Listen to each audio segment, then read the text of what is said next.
चतुर्थ अध्याय ज्ञानयोग। श्री भगवान् उवाच काङ्क्षन्तः कर्माणं सिद्धिं ययन्ते इह देवता क्षिप्रहं हि मानुषे लोके সিদ্ধির্ভবতি কর্মজা। এই মানুষ লোকে কর্মফল কাঙ্ক্ষাযুক্ত মানুষ দেবতাগণের পুজো করেন, কারণ কর্মজনিত সিদ্ধি তারা শীঘ্রই লাভ করে। তাৎপর্য, এই জড় জগতে দেবদেবীদের সম্বন্ধে একটি মারাত্মক ভ্রান্ত ধারণা রয়েছে। অল্প বুদ্ধি সম্পন্ন বেশ কিছু লোক যারা নিজেদের মহাপণ্ডিত বলে মনে করে, তারা এই সমস্ত জগতের বিভিন্ন দেবদেবীদের পর্যায়ে একই পর্যায়ভুক্ত বলে মনে করে এবং প্রকৃতপক্ষে বিভিন্ন দেবদেবীরা একই পর্যায়ভুক্ত নয়। তারা হচ্ছেন ভগবানের বিভিন্ন অংশ বিশেষ।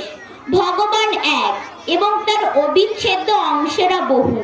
বেদে বলা হয়েছে নিত্যং নিত্যানাম, ভগবান এক ও অদ্বিতীয়। ঈশ্বর পরমঃ কৃষ্ণ, শ্রী ভগবান হচ্ছেন পরমেশ্বর।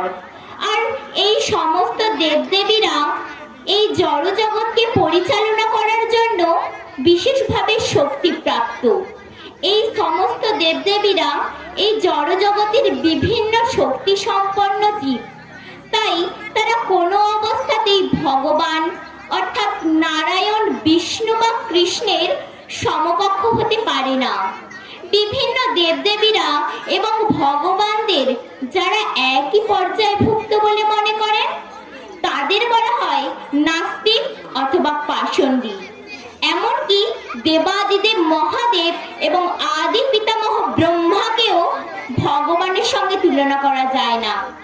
প্রকৃতপক্ষে শিব, ব্রহ্মা আদি দেবতারা ভগবানের নিরন্তর সেবা করেন, কিন্তু তা সত্ত্বেও মানব সমাজে অনেক নেতা আছে যাদের মূর্খ লোকেরা ভগবানের নরত্ব আরো এই ভ্রান্ত ধারণায় বশবর্তী হয়ে অবতার